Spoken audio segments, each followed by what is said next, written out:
اعوذ باللہ من الشیطان اللعین الرجیم بسم اللہ الرحمن الرحیم الحمد للہ رب العالمین والصلاة والسلام علی اشرف الانبیاء والمرسلین وعلی آلہ الطیبین الطاہرین المعصومین المظلومین اما بعد فقد قال اللہ سبحانہ وتعالی فی کتابہ المجید وفرقانہ الحمید وقولہ الحق وهو اصدق الصادقین۔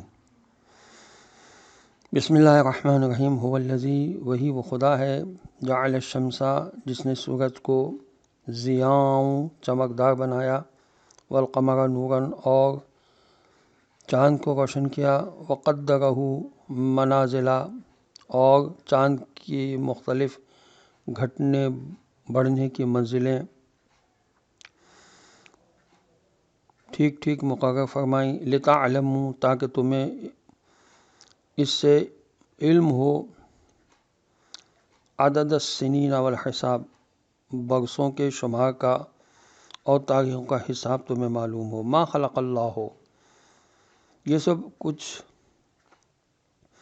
اللہ نے نہیں بنایا، ذالک الا بالحق، مگر یہ کہ بالکل ٹھیک ٹھیک، یعنی یہ سب کچھ بالکل صحیح جیسا ہونا چاہیے تھا ویسے بنایا۔ یفصل الآیات، وہ اپنی نشانیوں کو، دلیلوں کو کھول کھول کر پیش کر رہا ہے، لقوم یعلمون، ان لوگوں کے لیے جو جاننا چاہیں، اپنے جو علم میں اضافہ کرنا چاہیں۔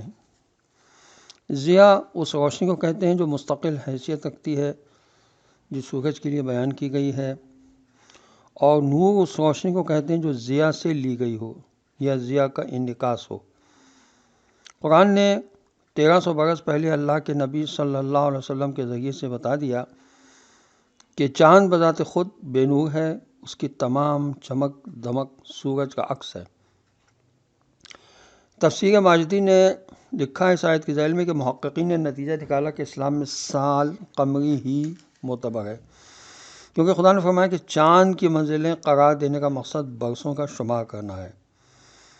خدا کا فرمانا کہ اللہ نے یہ سب کچھ بالکل صحیح و بامقصد بنایا ہے کا مطلب یہ ہے کہ لاکھوں مقاصد و فوائد کے ساتھ سب سے پہلا بڑا اور کھلا ہوا مقصد یہ کہ انسان ان کے قوانین کی یک رنگی اور ضبط و نظم کو دیکھ کر سمجھ لے کہ یہ سب کچھ ایک خالق کی عظمت و قدرت کی نشانیاں ہیں۔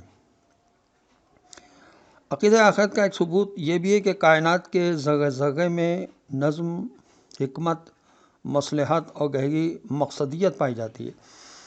کیا عاقل خالق بھلا انسان کو عقل، حس اور آزادانہ ذمہ داری اور تصرف کے اختیارات دینے کے بعد جزا و سزا کے بغیر چھوڑ دے گا؟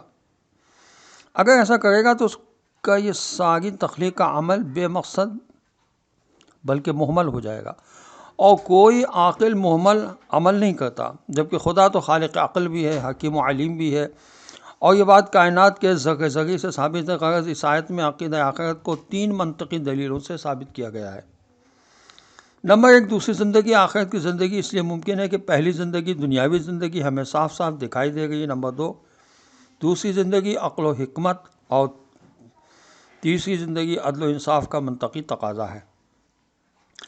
اب ان 3 واضح دلیلوں کے بعد اگر کسی چیز کی کسر باقی رہ جاتی ہے تو وہ صرف یہ کہ انسان کو آخرت کی زندگی کو آنکھوں سے دکھایا جائے، مگر خدا کی حکمت کا تقاضا یہ ہے کہ ابھی آنکھ سے نہ دکھایا جائے تاکہ عقل کا امتحان ہو سکے، اور تاکہ انسان حقیقتوں کو خالص نظر و فکر اور استدلال کے ذریعے سے تسلیم کرے۔ مگر ان حقیقتوں کو عقل و استدلال سے صرف وہی لوگ مانتے ہیں جو جاہلانہ تعصب سے پاک ہو کر علم حاصل کرتے ہیں اور طلب حق کی صفت دل میں رکھتے ہیں۔ یہ تفہیم القرآن میں لکھا ہوا ہے، علامہ مودودی صاحب نے لکھا ہے۔